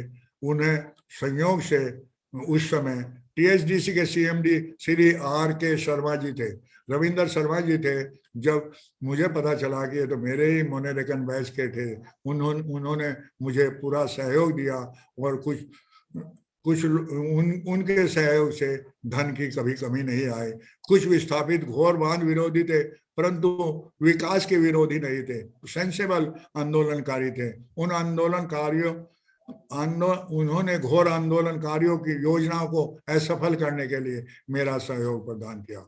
आज उन्हीं के कारण 8 करोड़ रुपए प्रतिदिन के हिसाब से हमें टिहरी बांध परियोजना से विद्युत मिल रही है। इस पूरी सफलता की कहानी में काफी भागीदारी मेरी पत्नी की भी रही, जिन्होंने मुश्किल क्षणों में मुझे कभी निराश नहीं होने दिया। आज मैं केवल शहरी पुनर्वास की कुछ बातें आपसे साझा की और ग्रामीण पुनर्वास की रोचक कहानी मैं अगली बार सुनाऊंगा। अब टिहरी में करीब 42 किलोमीटर की लंबी चौड़ी झील बन चुकी है। रोज वहां हजारों पर्यटक बोटिंग करने आ रहे हैं। रोजगार के अवसर बढ़ गए हैं। टेहरी शहर उन्नत बन गया है। एशिया का सबसे लंबा ब्रिज डोबरा चाटी पुल तैयार हो चुका है। चारों ओर खुशियां ही खुशियां हैं। यदि बांध न होता तो क्या होता, एक सवाल लोग बाग पूछते हैं। मैं कहता हूं बांध नहीं होता तो ये खुशियों के अतिरिक्त ये खुशियां नहीं होती, एक दुख होता। वर्ष 1913 की बाढ़ से हरिद्वार जनपद कंप्लीट रूप से डूब गया होता, मतलब जनपद का नाम ही मिट जाता। मुझे इंजीनियर होने पर गर्व है कि मैंने देश के विकास में अपना सहयोग प्रदान किया। आज का दिन मेरे लिए वैसे भी खुशियों से भरा हुआ। आज के दिन उत्तराखंड राज्य के नए मुख्यमंत्री श्री पुष्कर सिंह धामी बन रहे हैं। वो उस टाइम कोश्यारी जी के पीआरओ हुआ करते थे, उनके रिश्तेदार भी थे, और मैं उनके शपथ ग्रहण समारोह में जाने के बजाय आप लोगों से मिलना ज्यादा उचित समझा। मैं कल उनसे मिलूंगा, क्योंकि वो मुझे बिल्कुल बड़े भाई के अंकल की तरह मानते थे, जो आज उन्होंने पुनर्वास करते हैं मुझे बहुत सहयोग प्रदान किया था। और मुझे खुशी हो रही है कि आज के दिन वो शपथ ग्रहण कर रहा है। मुझे सुनने के लिए मैं आप सभी का धन्यवाद करता हूँ। और दो पंक्तियां जो मैंने आप लोगों के लिए लिखी है वो बोल देना, गुनगुनाना चाहता हूँ मेरे संदेश के रूप में। टेहरी डैम के ऊपर मैंने दो पंक्तियां। नालंदा और तक्षशिला में ज्ञान की गंगा बहती थी। भारत ही है केंद्र ज्ञान का, सारी दुनिया कहती थी। नवाचार और उद्यमिता की फिर से ज्योति जलाएंगे। हम मोती मिलकर आत्मनिर्भर भारत बनाएंगे। धन्यवाद। जय हिंद और थैंक यू सत्येंद्र और मेरे मोती भाइयों, थैंक यू। बहुत सुंदर, बहुत सुंदर। दोस्तों एक जोरदार तालियां हो जाएं नरेंद्र सिंह साहब के स्वागत में। बहुत सुंदर उद्बोधन के लिए बहुत जोरदार तालियां।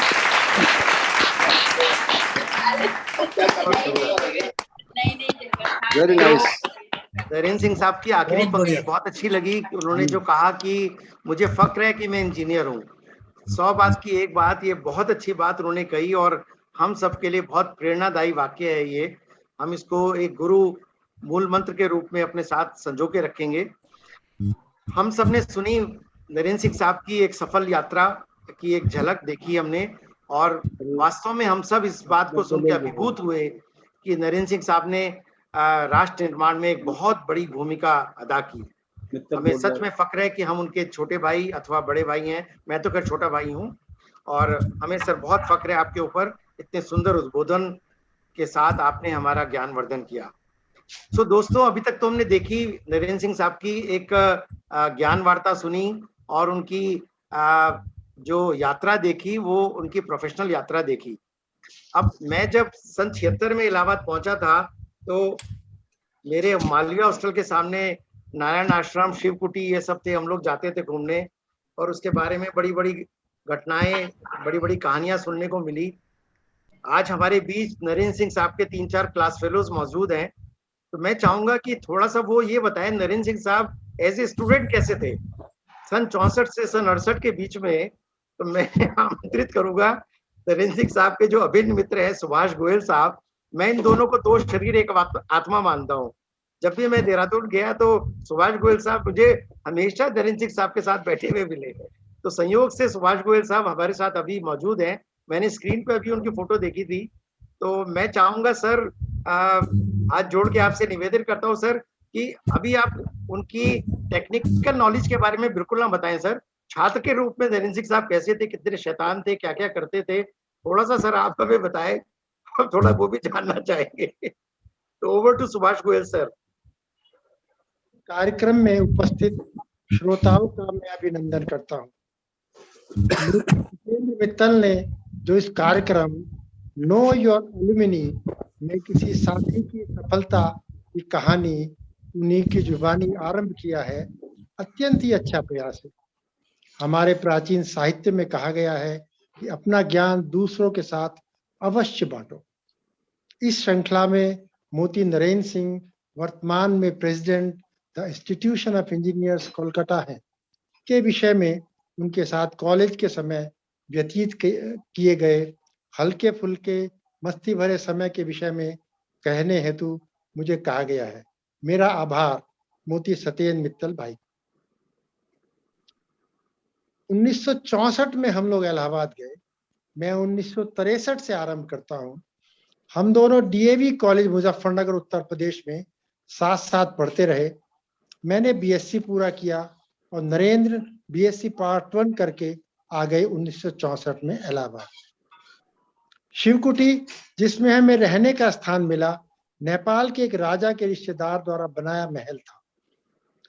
हमारे विशेषतया नरेंद्र के कमरे के पीछे जंगल था। उसमें एक लड़की, अब एक छोटी सी बात बताऊंगा आपको, उसमें एक लड़की बकरी चराने आती थी। जब वह लड़की अपनी बकरी से बातें करती थी, हमें लगता वह हमसे बातें कर रही है, और मस्ती में आकर नरेंद्र उससे कुछ कह देते और वह भी पलटकर उसको खूब उसी तरह से उनको उत्तर देती। नरेंद्र को हमें ये खूब भाता, क्योंकि कॉलेज में रह करके लड़की से बात करने में उस समय बड़ा विशेष आनंद आया करता था। नरेंद्र कॉलेज के समय शरारतें करने में खूब मन लगाते। हमारे कॉलेज में तो कोई हमारी सहपाठी थी ही नहीं। अब मैं आपको दूसरा किस्सा सुनाने जा रहा हूँ। अतः इस कार्य को करने के लिए नरेंद्र साइकिल उठाते मित्रों संग और निकल जाते शहर में, जहां उनको लगता है यहाँ तो सहपाठी मिलेगी। वहीं पर आपसे कन्या का जिक्र कर रहा हूँ, उससे भेंट हुई हमारी। मुझे नाम याद आ रहा है उसका, पूनम सेठ, और हम उसकी गाड़ी का नंबर मुझे याद आ रहा है NLK 238। तो हम उसके नाम से 238 को जोड़ करके खूब हंसा करते थे। और वो लड़की भी नरेंद्र की बातों का बड़े ही अच्छे तरह से रिस्पॉन्स करती थी। मुझे याद है इस बात की। नरेंद्र का स्वभाव बहुत ही हेल्पिंग है, और ये जब भी इसको किसी की हेल्प करने का मौका मिलता है तो इससे कभी चूकता नहीं। एक बात मुझे याद आ रही है, मुझे अस्थमा की बीमारी है। अब मुझे फर्स्ट ईयर में 64 में परेशानी हुई। तब मुझे नरेंद्र एग्जामिन कराने के लिए शहर के एक नामी डॉक्टर धीर, जो इस विषय के विशेषज्ञ थे, रिक्शा पर बैठकर उनके अस्पताल में गए और ले ला के दिखा के हम वापस आए। एक और बड़ा मत भरा अवसर याद आ रहा है। फिल्म इत्यादि से निवृत्त होकर के रात 1 बजे नरेंद्र अपने हॉस्टल लौटे, और हॉस्टल लौटते समय याद आया, अरे कल का काम तो पूरा ही नहीं है। कैसे पूरा हो कल का काम? अब रात का 1 बज रहा है, अब सोएंगे या पढ़ेंगे? तो अपने पढ़ाकू साथी की याद आई उन्हें, जो इस संयोग से नरेंद्र का रूममेट भी था। नरेंद्र ने उसके नोट्स लेकर टोपे मार दी और अगले दिन सबमिट कर दिया। और मित्रों, मजा तो तब आया जब नरेंद्र को इस ट्यूटोरियल में टोपो करने के बाद 10 अंक मिले, और जिसकी टोपो मारी थी उसे 8 अंक। अब NK गुप्ता तो आग बबूला हो गए, नरेंद्र से नाराज हो गए, परंतु नरेंद्र ने अपने स्वभाव से, अपने अच्छे आचरण से उसे शीघ्र ही मना लिया। दोस्तों, बस इतना ही कहूंगा, और मुझे सुनने के लिए आपका बहुत बहुत आभार। मैं आपका धन्यवाद। बहुत धन्यवाद सर, इतनी रोचक बातें बताने के लिए। बहुत खूबसूरत सर। मुझे अभी स्वराज जैन साहब भी दिख रहे हैं। स्वराज जैन साहब भी 68 सिविल के हैं, नरेंद्र सिंह साहब के क्लास फेलो। तो मैं चाहूंगा सर, स्वराज जैन साहब, अगर आप तक मेरी आवाज पहुंच रही हो तो थोड़ा सा इजाफा सर आप भी कीजिए सर, जो सुभाष सर ने जो कुछ बातें बताई है। स्वराज जैन साहब, अगर मेरी आवाज आप तक पहुंच रही हो सर। सर बिल्कुल है। सब मेरे छोटे बड़े मोतियों को नमस्कार। अभी सुभाष गोयल ने कुछ थोड़े बहुत नरेंद्र सिंह के बारे में जो किस्से सुनाए, तो ये 1964 की ही बात है, जब हम बड़ा टफ कंपटीशन पास करके वहाँ सेलेक्ट हो गए हम लोग। तो वहां पर कॉलेज में उस समय सिर्फ मालवीय हॉस्टल था और टंडन हॉस्टल था और तिलक हॉस्टल अंडर कंस्ट्रक्शन था। तो कॉलेज को स्टूडेंट्स को एकोमोडेट करने के लिए शिवकुटी में वो नेपाल के राणाओं की एक प्रॉपर्टी थी, वो हायर करनी पड़ी। तो हम सब लोगों को उसमें एकोमोडेट किया गया था। अब वो शिवकुटी का, जैसे मित्तल साहब ने खुद कहा कि ये 76 में गए तो शिवकुटी देखा, तब तो खैर काफी बदल गया होगा। ये कॉम्प्लेक्स एकड़ों में फैला हुआ कॉम्प्लेक्स था और एकदम भूतिया माहौल, बिल्कुल भूतिया माहौल। ये देख लीजिए, मालवीय हॉस्टल से जो कच्ची सड़क जाती थी शिवकुटी की ओर, बिल्कुल अंधेरे में डूबी हुई, हाथ को हाथ नहीं सूझता था। रात को डिनर के लिए जब हम शिवकुटी से इधर आते थे डाइनिंग हॉल में, तो डर के मारे ढूंढते थे लड़के कि भैया चलो खाना खाने चलो, चलो खाना खाने चलो। चलिए, ये एक अलग एस्पेक्ट है। उस कॉम्प्लेक्स में क्या था, एकड़ों में फैला हुआ कॉम्प्लेक्स, फ्लैगशिप बिल्डिंग जिसका नाम था रेड पैलेस। रेड पैलेस वो नेपाल के राणाओं का बनाया हुआ एकदम खूबसूरत महल था। और उसके अलावा जो और उनके ब्लॉक्स थे, उन सबके भी भूतिया ही नाम थे। किचन ब्लॉक, केदार भवन, old annexe, new annexe, cobbler block, जो मुझे ये सब याद आ रहे हैं, हो सकता है कुछ मैं भूल भी रहा हूं। तो चांस की बात है, हमको रेड पैलेस में कमरा मिला, कमरा नंबर 11A। अब उस रेड पैलेस की कॉन्फ़िगरेशन में बताना चाहता हूं। वो इतना बढ़िया महल था कि हर कमरे के बाहर से तकरीबन 8 फुट या 10 फुट चौड़ा कॉरिडोर वो पूरे महल के चारों ओर घूमता था। लेकिन पीछे की तरफ जाके वो डेड एंड आ जाता था, मतलब 3 साइड में समझ लीजिए घूमता था। और उसके पीछे बिल्कुल झाड़ झंखाड़, एकदम भूतिया माहौल। और थोड़ी सी दूर पे वो नेपाल के राणा फैमिली खुद रहती थी। तो सबको ये वार्निंग दी गई थी कि उधर कभी मत देखना, राणा गोली से उड़ा देगा। तो सब खौफ के मारे देखते नहीं थे, लेकिन कमरे उधर थे। एक पर्टिकुलर कमरे की बात करता हूँ। अच्छा, उस पूरे कॉम्प्लेक्स में जो ज्यादा बड़े थे उसमें 4 लोग थे, जो थोड़े छोटे थे उसमें 2 थे, कुछ और मीडियम साइज के थे उसमें 3 थे। अब मैं उस कमरे की बात करता हूँ जिसमें 3 लोग थे, और वो पीछे के तरफ वाले कॉरिडोर में था। पीछे के तरफ वाले कॉरिडोर में 2 रूममेट्स की तो स्टडी टेबल और बेड उधर लगा हुआ था सामने की दीवार के साथ, और एक रूममेट का जो स्टडी टेबल है वो कॉरिडोर और जो कमरे की दीवार थी उसमें फुल ग्लास पैनल की खिड़की थी राजा के जमाने की। तो उसने अपनी टेबल वहां लगाई हुई थी। तो अब आप ये माहौल देखिए कि दिसंबर की ठंडी रात, कोहरे में डूबी हुई हवेली, एकदम भूतिया माहौल, सब लोग पढ़ रहे हैं अपना। अच्छा, उस जमाने में बिजली बचाने का बड़ा रिवाज था। तो उस महल के कॉरिडोर में जितनी लाइटें थी वो 0 वाट का बल्ब था। तो पीले रंग की बीमार सी लाइटें जो है वो जलती रहती थी। अब रात के ऑड आवर में ये दोनों रूममेट पीछे पड़ रहे हैं, और ये वाले जो रूममेट है ये अपनी डाइनिंग इस पे स्टडी टेबल पे पढ़ रहे हैं। पढ़ते पढ़ते अचानक शीशे पे टक टक टक की आवाज आती है। तो इनका ध्यान थोड़ा सा बटता है, सोचते हैं ऐसे ही कुछ आवाज आ रही होगी। फिर देखा कि अब की बार टक टक टक ज्यादा जोर से आ रही है।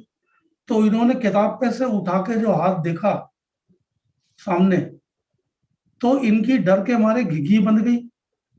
सामने क्या देखा, एक सफेद रंग का हाथ, उसमें लालटेन लटकी हुई, लालटेन की चिमनी बिल्कुल काले रंग की, और उस काले रंग की चिमनी के अंदर ना खुरच के मुर्दे की खोपड़ी और 2 हड्डियां क्रॉस करती हुई ऐसे बनी हुई।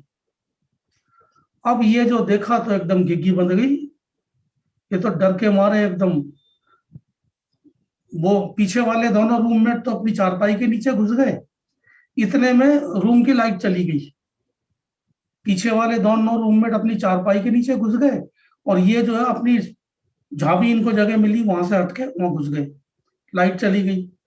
अब अंधेरे में इन तीनों का डर के मारे बुरा हाल। खटपट की आवाज हुई बहुत जोर जोर से, ये हुआ वो हुआ। उसके बाद थोड़ी देर बाद वो खटपट की आवाज बंद हो गई और कमरे की लाइट अपने आप आ गई। आने के बाद डर के मारे बुरा हाल, डर के मारे बुरा हाल, बैठ गए। जितनी देर सो सकते थे सो लिए। सवेरे उठ के हॉस्टल के अंदर बड़ी चर्चा गर्म थी कि रात को उस कमरे के बाहर भूत आया था और भूत ने आके ये काम करा, लेकिन नुकसान किसी को कुछ नहीं पहुंचाया। लेकिन वो जो रूममेट की टेबल थी शीशे के पास, उसकी टेबल में नीचे सामान, हर एक की टेबल में, स्टडी टेबल में नीचे एक छोटी सी अलमारी होती थी सामान रखने की जगह के लिए। उसमें ना खाने पीने का सामान रख लेते थे। अब बैकग्राउंड ये है कि घर से जब पहली बार बच्चा घर से निकलता है तो माँ बाप को लगता है घी दे दो, लड्डू मठरी बना दो। उस रूममेट की मदर, वो ही से पंजाबी, और उसके फादर रेलवे में ऑफिसर थे और मुरादाबाद में पोस्टेड थे। अब देखो, मैं देख रहा हूँ अशोक श्रीवास्तव, प्रदीप श्रीवास्तव यहाँ मौजूद है, वो बड़े चाव से सुन रहे होंगे। विनोद श्रीवास्तव मेरे बैचमेट और मेरे बड़े भाई समझो, और ये दोनों छोटे भाई समझो। इनके फादर भी मुरादाबाद में ही पोस्टेड थे उस दौरान। तो उस दौरान रेलवे के अफसरों को प्रिविलेज होती थी, इनके अटेंडेंट लोग ना फ्रीक्वेंटली ट्रेवल करते थे ट्रेन में, उनको पास मिला हुआ था। तो हर हफ्ते उस रूममेट का अटेंडेंट मुरादाबाद से सामान लेके आता था, और उस सामान में क्या होता था, अंडे, बिस्कुट और खाने पीने की वो पंजाबी लोगों की बड़ी स्पेशल डिश होती है जिसको पिन्नी बोलते हैं। वो देसी घी में बनी हुई पिन्नियां, उसके ऊपर बादाम और पिस्ते और पता नहीं क्या क्या लगा हुआ। तो जनरल ट्रेंड ये था कि हर आदमी के घर से जो भी आता था खोल के अपना रख देते थे भैया, सारे भाई खा पी के एंजॉय करते थे, मजा करते थे। उस बार उस रूममेट के मन में पता नहीं क्या आया क्या नहीं आया, उसने वो डब्बा उठा के नीचे वाली अलमारी में रख लिया। तो बचे हुए 2 रूममेट ने कभी देख लिया होगा। वो बात लीक आउट हो गई, बाहर लीक आउट हो गई। तो एक हमारा बैचमेट था अशोक श्रीवास्तव, ना Sherawat, Ashok Sherawat, he was a Jat, 6 foot लंबा, बिल्कुल हैवीली बिल्ट। और वो मिस्टर मोनेर को एक कंपटीशन होता था जिसके अंदर बॉडी बिल्डिंग का, तो अशोक शेरावत मिस्टर मोनेर को था। तो बाद में पता, क्या मतलब, मेरे को तो पता ही था जो प्लानिंग थी, जो लीक आउट बात हुई थी, अशोक शेरावत को पहुंची वो बात, उसने वो प्लान किया, पता नहीं कहां से लालटेन ढूंढ के लाया होगा, चिमनी बनाई होगी, मुर्दे की खोपड़ी बनाई होगी, हाथ सफेद किया होगा, इस तरह हिलाया होगा शीशे पे। तो सवेरे पता सिर्फ ये लगा, नुकसान किसी को पहुंचाया नहीं, लेकिन वो पिन्नियों का डब्बा गया है। सवेरे ढूंढने ढांढने पे एक कोने में वो पिन्नियों का डब्बा जरूर पड़ा हुआ मिला। तो इस बात की चर्चा खूब दिनों तक हॉस्टल में होती रही, खूब दिनों तक हॉस्टल में होती रही। तो ऐसे मजेदार कुछ कुछ खौफनाक सिक्के जो है होते रहते थे किस्से वहां, तो हम लोग एंजॉय करते थे बिल्कुल। इसी से जुड़ी हुई एक और छोटी सी है कि ऐसा माहौल था, ना ऊपर नारी ना पीछे नारी, ना सामने नारी ना पीछे नारी, मतलब नारी की सूरत देखने को ही नहीं मिलती थी उस माहौल में। जैसा सुभाष गोयल ने बताया कि एक बकरी वाली और एक मुर्गे वाली, जब शाम को स्पोर्ट्स क्लब जाए तो वो दोनों वहां खड़ी हो जाए और वो सबको देख के हंसे, सब लोग खुश कि हमें देख के हंस रही है। तो 1000-1200 लोग एकदम खुश रहते थे उसको। तो उसका ना 1 किलो दूध वार्ड बॉय ला के रखता था उसके अंदर। हम सबको पता थी, सबको ही पता थी वो बात। और उसके कमरे के अंदर की वो थी जो कॉन्फ़िगरेशन ये थी, स्टडी टेबल पे उसका हीटर लगा रहता था और उसके ऊपर, हीटर के ऊपर वो 1 किलो बर्तन रखा रहता था दूध का, और वहां पे उबलता रहता था और वो पढ़ाई करता था अपने बेड पे बैठ के। वो स्टडी टेबल पे बैठ के नहीं पढ़ता था। तो कभी कभी पढ़ते पढ़ते बोर हो जाता था। मेरा कमरा 62 नंबर था, मतलब शुरू से दूसरा, और उसका शायद पीछे की तरफ से दूसरा तीसरा था। तो गप मारने के लिए मेरे पास रिलैक्स करने के लिए आ गया तो हम बातें ही कर रहे थे। इतनी देर में, can you hear me? Yes sir, we can. Yes sir, आ रही है आवाज। इतनी देर में वो दौड़ता हुआ आया मेरे कमरे में, कहता, उसका नाम था आर के सिंह, जो बाद में आर्मी में कर्नल बना और देश की बड़ी सेवा की, बड़ी बड़ी उसने प्रोजेक्टों पे। तो बोले अरे आके साले तुम यहाँ बैठे गप मार रहे हो स्वराज के साथ, उधर कमरे में बिल्ली तुम्हारा दूध पी रही है। तो उसने बोला क्या बोला बे तुम? बोला बिल्ली दूध पी रही है। 3 बार जब उससे कहलवा लिया कि बिल्ली दूध पी रही है, अब बिल्ली में स्त्रीलिंग की आवाज आती है, वो कहता साले शोर मचाया था, तुम्हें गोली से उड़ा देंगे। अरे जनाना कदम मेरे कमरे में पड़े हैं, अरे जनाना कदम पड़े हैं, पी जाने दो सारा, पी जाने दो सारा। Very good. पी के चली गई। सारे हॉस्टल में शाम को चर्चा थी कि तिलक हॉस्टल के अंदर आर.के. सिंह के कमरे में जनाना कदम पड़े थे। बाकायदा मिठाई मंगवाई गई, बंटवाई गई कि जनाना कदम आने की खुशी में मिठाई। तो उस बात को भी याद करके हम लोग बहुत खुश होते हैं। ये सब गए वक्त की बातें हैं, कुछ खट्टी कुछ मीठी, ज्यादातर मीठी है। इनको याद याद करके हमारी जिंदगी जो है चलती है। और हमारे बैच के तो अनमोल मोती, और सारे बैचों के अनमोल मोती हैं, एक से एक अपना। तो सबका धन्यवाद मुझे समय देने के लिए। बहुत बहुत धन्यवाद सर, बहुत ही खूबसूरत आपने वाकया बताए। और हमें तो शुरू में ऐसा लगा जैसे कोहरा पिक्चर या गुमनाम पिक्चर की कोई शूटिंग देख रहे हो या स्टोरी सुन रहे हो।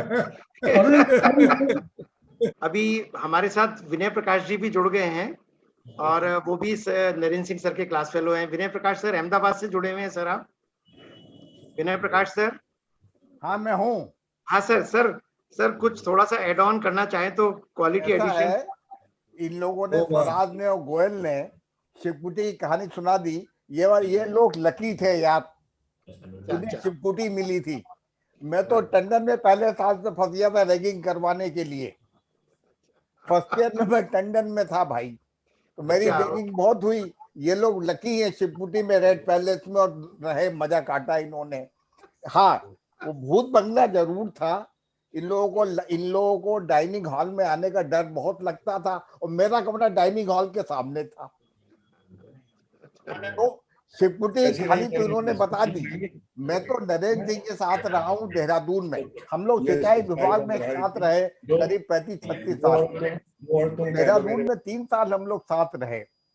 मैं समझता हूँ that was a golden period. ये टिहरी रिहेबिलिटेशन में था, और मैं मनेरी भाली प्रोजेक्ट में और इस सब में इरिगेशन सर्किल में काम करता था। हम लोगों को इतना मजा आता था, शाम को कभी भी इसका फोन आता था, क्या कर रहा है? मैं कुछ नहीं करना, आ जा। और ये कहीं बुला लेता था, किसी होटल में कहीं पर, और वहां पर भाई साहब 2-3 घंटे ऐसे बढ़िया कटते थे कि सारी डिपार्टमेंट की टेंशन खत्म हो जाती थी। या कभी कहता था मैं आ रहा हूँ कॉलोनी में, यमुना कॉलोनी में थे हम लोग, वहां पे आके ये और ये सुभाष गोयल, हम तीनों लोग डिपार्टमेंट में थे। ये हमारा लक है कि हम क्लास फेलो के साथ साथ कलीग भी हैं, और उसके बाद दोस्त भी हैं। क्लास फेलो होना अलग बात है, कलीग होना अलग बात है, लेकिन साथ में दोस्त होना, यानी हर सुख दुख में साथी होना बहुत बड़ी बात है। हम लोग उस समय इसी स्थिति में थे। वो भी एक गोल्डन पीरियड था यार। इसका भी नरेंद्र सिंह ने बहुत मेहनत करी है टिहरी में, बहुत बिजी रहता था, लेकिन तब भी कभी कभी शाम हम लोग को मिल जाती थी इसकी। बड़ा अच्छा। आज की तारीख में भी ये अहमदाबाद आता है पहलवान, तो मेरे बिना इसका कोई काम नहीं होता, मुझे साथ लेके चलता है। सत्येंद्र भाई, दो शब्द एलडी भार्गव भी कहना चाहेंगे, 2 शब्द। तो आप सबको मेरे प्यारे मोतीश को नमस्कार। नरेंद्र सिंह जी का मैं क्या बताऊं, इन्होंने जो बोला, ये शिव खेरा की लाइन कैरियर में आने के बाद फॉलो करते हैं, शुरू से फॉलो करते थे। शुरू से ये हर काम को अलग तरीके से करते थे। हम लोग जब आए तो हमको बोला गया है कि सफेद शर्ट सफेद पैंट पहननी है, आप फ्रेशर्स हो। ये हमारे उसमें जो स्वराज बता रहा था, पीछे एनेक्सी थी, उसमें हम लोग रहते थे। इनका रूम मेरे से 2 रूम छोड़ के था। ये आया वहां पे व्हाइट शर्ट और ब्लू पैंट पहन के, डार्क ब्लू। हम सब लोगों ने इनको फर्शी लगा दी। फिर ये जहाँ भी जाए इनको फर्शी लगती जाए, तो मुझे रात को बोलते हैं यार ये तो बहुत अच्छा कॉलेज है, यहाँ सब लोग बहुत रेस्पेक्ट देते हैं, मेरे को ऐसे सलाम करते हैं, आज तक किसी ने सलाम नहीं किया। तो मैंने कहा भैया अगर पता लग गया तो ये लोग पिटाई कर देंगे। लेकिन ये बहुत बोल्ड आदमी थे, मतलब उस समय भी as a first year student ही वाज वेरी बोल्ड, बहुत बोल्ड थे। और जो साइकिल वाली बात है, इन्होंने साइकिल खरीद ली। सिविल लाइन जाते थे, क्या करने जाते थे वो तो आपको सुभाष ने बता दिया, लेकिन वहाँ एक हनुमान मंदिर भी था, वहां भी जाते थे, प्रसाद भी लगाते थे। फिर इनकी साइकिल कोई ले जाता था, फिर ये ढूंढते थे मेरी साइकिल कहाँ है, साइकिल मिलती नहीं थी।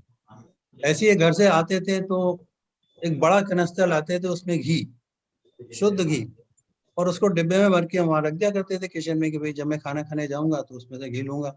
वो इनका घी सब लोग, हम लोग खा जाते थे। फिर ये देखते थे मेरा डिब्बा कहाँ है, फिर किसी और का मिलता था वो लेते थे। ये शुरू से ही मतलब इनको अगर किसी ने एक बार देख लिया होगा, बात कर ली होगी, तो भूल नहीं सकता। मतलब उस समय भी जब हम लोग सीधे साधे होते थे, पढ़ाई में जुटे रहते थे, इनका घूमना फिरना, मस्ती करना, बातचीत करना, और बहुत अच्छे से। तो हम तो 5 दोस्त हैं, हमको 5 पांडव बोलते थे लोग, और अभी भी हमारे बच्चे, हमारी फैमिली, वो सब हमको 5 पांडव ही बोलते हैं। हम लोग काफी मिलते हैं, बहुत क्लोज हैं। लेकिन हम सब में सबसे कम समय पढ़ाई में ये खर्च करते थे, सबसे कम। कभी कभी हमको लगता था यार ये कुछ हो नहीं जाए, लेकिन ये इनके नंबर अच्छे आते थे और सबसे ज्यादा ये पॉपुलर थे। इनके कैरियर के बारे में तो आपने बहुत कुछ सुन लिया, लेकिन मैं आगे आपको एक बताता हूँ कि इन्होंने अपने बच्चों को बहुत बढ़िया संस्कार दिए। आप में से कुछ तो जानते होंगे, रोहित है, वो ऑल्टरनेट एनर्जी, विंड एनर्जी की कंपनी में कंट्री हेड है। मतलब इस समय देश को बहुत जरूरत है कि पोल्यूशन फ्री पावर जनरेशन अब उसमें है। इनका छोटा बेटा शोभित है, वो आर्किटेक्ट है, उसकी अपनी कंपनी, उसमें more than 50 architects, my wife से मोर देन 100 लोग काम करते हैं, और वो हॉस्पिटल बनाने में एक्सपर्ट है। एक बेटा हॉस्पिटल बनाता है स्पेशलाइज्ड, एक बेटा विंड पावर जनरेट करता है। ये इन्होंने संस्कार दिए हैं। और भाभी जी अभी नहीं दिख रही है मुझे यहाँ, उन्होंने इनको बहुत सपोर्ट किया है, बहुत ज्यादा सपोर्ट किया है। और वो इतनी होमली लेडी है, मतलब हमको तो अपना छोटा भाई समझती है, भैया भैया बोलती है, और बहुत स्नेह उनको। तो ये सब नरेंद्र सिंह जी का योगदान है। और हम तो इस बात से बहुत गर्व महसूस करते हैं, जैसे इन्होंने बोला कि इनको गर्व है कि एक इंजीनियर है, हमको गर्व ये है कि हम नरेंद्र सिंह के बहुत फास्ट फ्रेंड हैं, जो वास्तव में हमें बहुत गर्व है। मोतीलाल के हम लोग बैचमेट हैं, दोस्त हैं, वो तो है ही है, लेकिन हमें इस बात का बहुत गर्व है कि हम इनके बहुत क्लोज फ्रेंड हैं, जस्ट लाइक ब्रदर। ही हमारे बड़े भाई हैं, और इनकी शादी भी सबसे पहले हुई थी। इनके पास पत्र भी आते थे, ये पढ़ते भी थे बड़े शौक से, लिखते भी थे, लिखते भी थे। हमें पत्र पढ़ने का मौका तो नहीं मिला, लेकिन पढ़ते थे, ये मालूम है। तो मतलब बहुत बहुत जोवियल, ये मतलब शुरू से ही ऐसा तो लगता था कुछ न कुछ तो जरूर करेंगे, पर इतना करेंगे ऑनेस्टली हमको पता नहीं था। मैं इनके साथ 2-3 बार आपके इंस्टीट्यूशन के ऑफिस में गया, बॉम्बे में गया, नासिक में गया, पुणे में गया। इनका इतना रेस्पेक्ट था, मैंने इनको बोला नरेंद्र कभी भी ये मत छोड़ना यार, ये तेरा इतनी इज्जत करते हैं, तेरी वजह से हमको भी इज्जत करते हैं। एक बार हम इसके साथ नासिक गए तो उन लोगों ने हमको एक बैम्बू प्लांट गिफ्ट कर दिया, बहुत रेस्पेक्ट किया, बड़ा अच्छा लगा। तो ये प्रेसिडेंट तो अब बन गए, लेकिन बहुत साल पहले से भी ये जब जाते थे यूनिट में, कहीं पे भी जाते थे, तो इनको बहुत सम्मान मिलता था। और वो सम्मान इसलिए नहीं कि वाइस प्रेसिडेंट थे या उच्च अधिकारी थे, इसलिए मिलता था कि बड़े स्नेह से लोगों को मिलते थे। वो गले में मिलना, ऐसे करके झपकी पाना, वो इनकी जब से आदत है, आप लोगों ने जरूर देखा होगा। तो हमें इस बात की बहुत खुशी है। और ये जो स्टोरी इन्होंने सब आपको बताई, ये वास्तव में सही है। कई बार इनकी जान को भी खतरा था। और हमारे एक फास्ट फ्रेंड थे नरेंद्र गुप्ता, वो पढ़ने में तो बहुत पढ़ाकू थे, लेकिन काम करने में डरते थे। ये उनको भी गाइड करते थे, अगर वो सुन रहे होंगे तो मेरे पे गुस्सा करेंगे, लेकिन ये उनको भी गाइड करते थे, सपोर्ट करते थे। तो इनकी आदत शुरू से हेल्प करने की बहुत ज्यादा। और इन्होंने जो स्टोरी बताई है, वो बकरी वाली बता दी, मुर्गी वाली बता दी, वहाँ एक अमरूद वाली भी थी। वहाँ पे एक अमरूद का बाग था। वाह वाह वाह वाह। एक अमरूद का बाग था, तो उसमें 2 लेडी थी, एक उनकी बेटी थी और एक बड़ी थी। तो बेटी मतलब बहुत छोटी नहीं थी, 15-16 साल की तो रही होगी, तो उसके पीछे ज्यादा लाइन लगती थी। तो वहाँ ऐसा सिस्टम था कि आप 1 रुपया दे दो तो बाग के अंदर चले जाओ, फिर जितने मर्जी अमरूद तोड़ो, वो अलाउड था। लोग जाते थे उसमें, ये भी जाते थे। तो उसको बोलते थे देखो वो अमरूद ऊपर है, वो टूट नहीं रहा, जरा हमारी मदद कर दो। तो वो उछल के अमरूद तोड़ती थी, उसको देखने जाते। तो वहाँ ये तीन अट्रैक्शन थे, एक बकरी वाली, मुर्गे वाली और अमरूद वाली।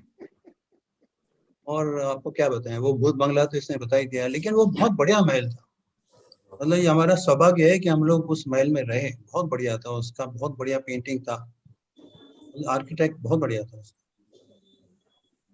बस इतना ही बोलूंगा मैं, लेकिन हमें बहुत अच्छा लगा सत्येंद्र जी, आपने ये जो ऑर्गेनाइज Yes, किया sir. ये वास्तव में बहुत Thank you. अच्छी बात है। Thank और you. कुछ भी सपोर्ट आपको चाहिए, मैं बॉम्बे में रहता हूँ, आप मुझे बताइए और वी विल डेफिनेटली डू। और ये देख के अच्छा लगा हमको बहुत, और सबसे ज्यादा ये अच्छा लगा कि आपने नरेंद्र सिंह जी का सम्मान किया। हम Thank you. बहुत खुश हैं इस बात से, बहुत खुश हैं। आपने बहुत सही चुनाव किया और हमको भी इस बात का गर्व है हमें कि हम उनके बहुत पक्के दोस्त हैं। बहुत Thank खुशी हो you. गई। आज हमारी छाती 2 इंच तो चौड़ी हो गई होगी, 56 इंच हो गया होगा। लक्ष्मण तुम्हारी बात से सहमत हूँ, लक्ष्मण, सत्येंद्र ने बहुत थैंक यू, बढ़िया करा थैंक यू दिया, लक्ष्मण। Thank you very बहुत much. गजब का काम करा सत्येंद्र ने, गजब। Thank you.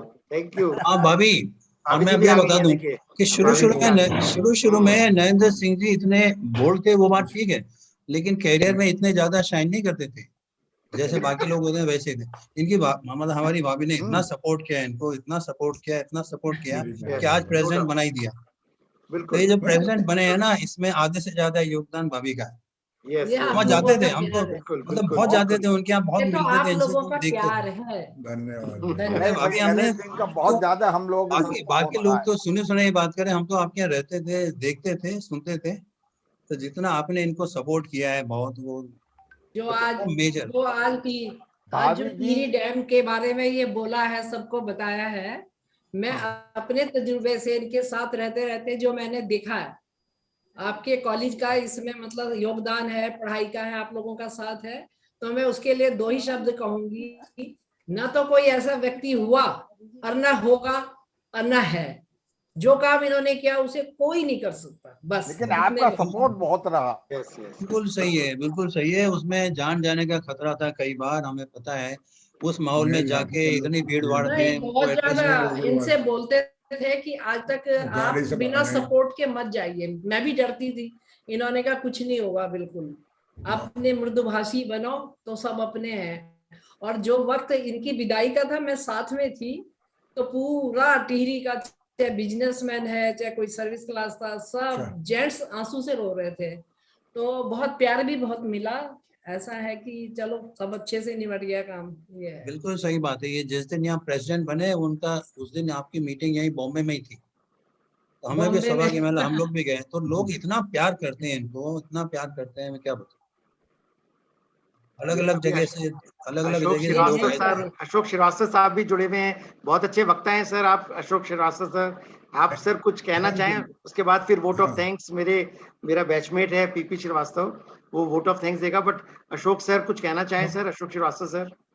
मैं तो बस सादर प्रणाम करूंगा सारे सीनियर्स को, और जो नरेंद्र सिंह साहब ने हम सबको प्राउड फील कराया है, यंगस्टर्स को, और हमारी यही दुआ है कि हमारे मोतीज उन्हीं को उनको फॉलो करते रहें, और जो यंगस्टर्स हैं वो भी ऐसे ही बढ़ें।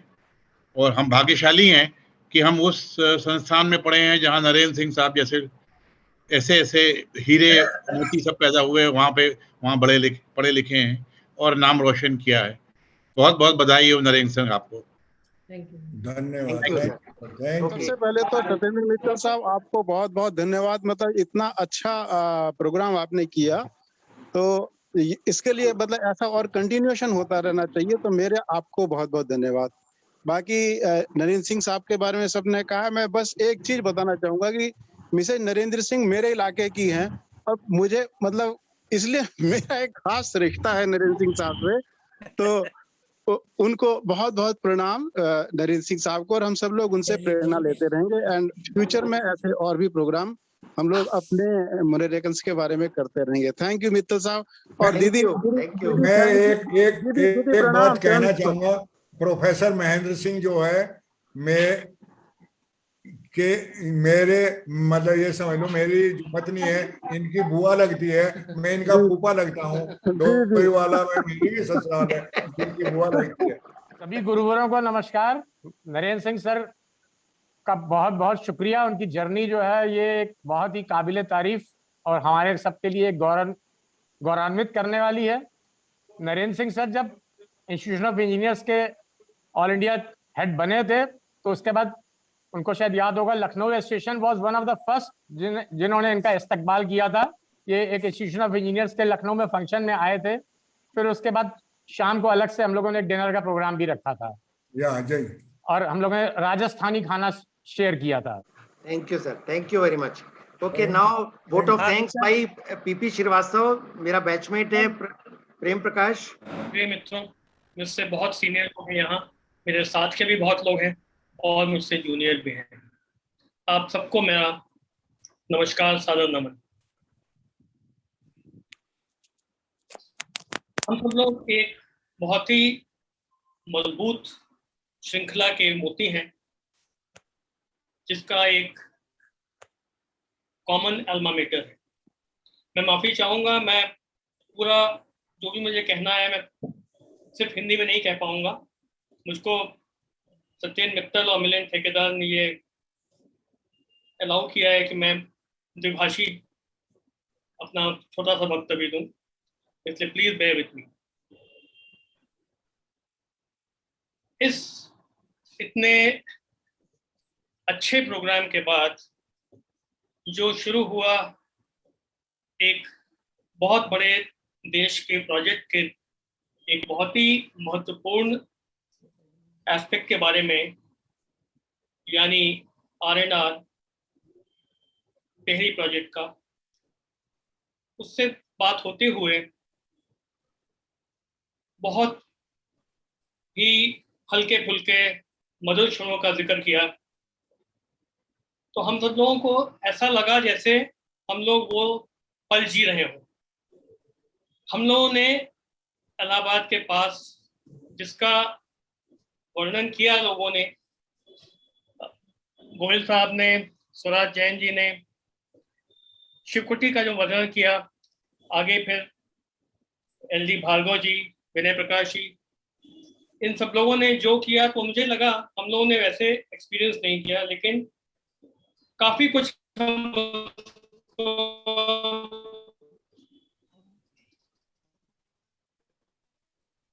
महसूस कर सके। तो ये बहुत ही अच्छा था और मैं सबसे पहले हार्दिक धन्यवाद देता हूं हमारे मेन स्पीकर और द इलस्ट्रियस श्री नरेंद्र सिंह, जो बहुत ही बड़ा देश निर्माण का कार्य उन्होंने किया और अभी भी इंस्टीट्यूशन ऑफ इंजीनियर्स के नेशनल प्रेसिडेंट के तौर पे बहुत महत्वपूर्ण भूमिका निभा रहे हैं। उसके अलावा जो उनके 4 साथी, जो उनके 4 घनिष्ठ मित्र, जिन चारों का इतना रोचक वर्णन किया उन्होंने, जिससे इस संध्या में रोचकता और दूसरा आयाम उसका आ गया। SC गोयल साहब, स्वराज जैन साहब, विनय प्रकाश जी, LD भार्गव जी, आप सबका बहुत बहुत धन्यवाद। ये शाम हमारे लिए शायद पॉसिबल ना होती यदि इसका कंसेप्चुअलाइजेशन मेरे मित्र सत्येंद्र मित्तल और मिलिंद ठेकेदार ने मिलकर कई महीनों पहले न किया। इस श्रृंखला की पहली कड़ी बहुत लोग देख चुके हैं। दुर्भाग्यवश मैं ज्वाइन कर पाया था, तो मुझको और अफसोस हो रहा है कि मैंने क्या मिस किया। इन दोनों के इनोवेटिव आइडिया की वजह से हम सब लोग आज यहाँ जुड़े हैं। मुझको पता चला कि शायद इस प्रोग्राम में टेक्निकल सपोर्ट मोहम्मद सोहेल अंसारी ने दिया, जिसका भी मैं बहुत शुक्रिया अदा करता हूँ। इसके अलावा और भी बहुत लोगों ने अपना अपना वक्तव्य दिया, अपने एक्सपीरियंस बताए, जो बहुत ही अच्छे हैं और उन सबको और डिटेल में सुनने के लिए इस तरीके के बहुत से प्रोग्राम आगे करने पड़ते हैं। वैसे तो मैं अपना वक्तव्य यहाँ खत्म कर सकता हूँ, लेकिन मैं फिर भी थोड़ी सी एक बात और कहना चाहता हूँ, अगर आप लोगों के पास थोड़ा सा समय हो। मैं सिर्फ इतना कहना चाहता हूँ कि as alumni of the illustrious MNREC, MNNIT मुनेरको, जिसके हम सब लोग जहाँ से हम लोग निकले हैं, जो हमारा बेस है, उनके एलुमनाई होने के नाते हमारा क्या कुछ कर्तव्य अपने अल्मा मेटर की तरफ भी होता है। हम लोग एल्यूमनाई एसोसिएशन के मेंबर बन के और एक एनुअल या लाइफ सब्सक्रिप्शन देके चुप हो जाते हैं? क्या यही हमारा ध्येय है या क्या यही हमारा कर्तव्य है? मुझे लगता है, मैं हो सकता है बहुत बहुत बड़े लोग यहाँ बैठे हैं, उनके सामने छोटे मुंह बड़ी बात बोल रहा हूँ, मगर जो मैं फील करता हूँ मैंने सोचा आप लोगों के सामने रखने में कैसी शर्म। आप लोग मुझे करेक्ट ही कर देंगे या दिशा निर्देश कर देंगे। मैं सोचता हूँ हम लोग किसी फोरम पे किसी तरीके से अगर जो प्रोस्पेक्टिव स्टूडेंट्स हैं मोनेरको के या करेंट स्टूडेंट्स हैं, उनका दिशा निर्देश अगर हम करने का कोई एक मैकेनिज्म ढूंढें, मेंटरिंग जिसे कहते हैं, that would go a long way in paying our dues back to the alma mater and also to the youth and student community. हम लोग अपने एक्सपीरियंस अगर अलग अलग फोरम पे बोलने का जिसको मौका मिलता है वो बोले, वो भी एक तरीका है हम लोगों का इस तरीके के लोगों का दिशा निर्देश करने के लिए। अपने एक्सपीरियंसेस को हम जो लिख सकते हैं वो लिख भी सकते हैं। तो ये कुछ तरीके थे। मेरा पहला एल्मा मेटर स्कूल के बाद तो मोनेरको था, उसके बाद 2 और एल्मा मेटर रहे हैं मेरे, क्योंकि वो भी वहाँ भी मैंने बहुत कुछ पाया है। IIT दिल्ली और Dayalbagh educational institute Agra. IIT Delhi से मैंने मास्टर इन मैनेजमेंट किया। वहाँ का जो एल्यूमनाई एसोसिएशन है वो बहुत प्रोग्रेसिव है, बहुत तरीके से वो नए आइडियाज को सपोर्ट करते हैं, स्टार्टअप्स को सपोर्ट करते हैं। उनका एक फाउंडेशन है जिसके थ्रू जो कंपटीशन के थ्रू वो सेलेक्ट करके कुछ आइडियाज को आगे बढ़ाते हैं, जिसको कहते हैं कि उनको डेवलप करते हैं उनको, और उसके बाद जो अच्छे होते हैं उनको फंडिंग भी उनसे मिलती है। इसी तरीके से DI में तो एक बहुत ही डेडिकेटेड ग्रुप है एल्यूमनाई का, जो किसी भी नए पास आउट का प्लेसमेंट में पूरा एफर्ट करेंगे, किसी भी सब्जेक्ट का हो, किसी भी स्ट्रीम का हो, किसी भी इंडस्ट्री में उसको रुचि हो। इसी तरीके से अगर दुर्भाग्यवश किसी की नौकरी छूट गई हो तो वो भी इस एसोसिएशन को कांटेक्ट कर सकता है और इसके मेंबर्स अपने इन्फ्लुएंस के द्वारा, अपने कॉन्टैक्ट्स के द्वारा उनको दोबारा नौकरी दिलाने में मदद करते हैं। तो ये कुछ एक्सपीरियंसेस थे जो मैंने सोचा आप लोगों के साथ शेयर करूं, और अगर आप सब लोग इसे ठीक समझें तो जैसा आप लोग कहें उसको आगे हम ले जा सकते। इन शब्दों के साथ मैं श्री सत्येंद्र मित्तल और मिलिंद ठेकेदार का हार्दिक आभार प्रदर्शन करूंगा कि उन्होंने मुझे मौका दिया इस संध्या में ये सब कुछ कहने का। बहुत बहुत thank you very much Prem Prakash, thank you. तो अब हमारी सभा समाप्त होती है और समाप्ति के जस्ट बाद हम लोग बस केवल 1 मिनट का साइलेंस रखेंगे उनके लिए जो डिपार्टेड सोल्स जो हमें छोड़ के चले गए, मोनेरकंस थे। तो हम बस 1 मिनट का साइलेंस करके बस उसके बाद हमारी सभा समाप्त। तो हम बस 1 मिनट का साइलेंस करके फिर मैं मीटिंग को एंड करूँ।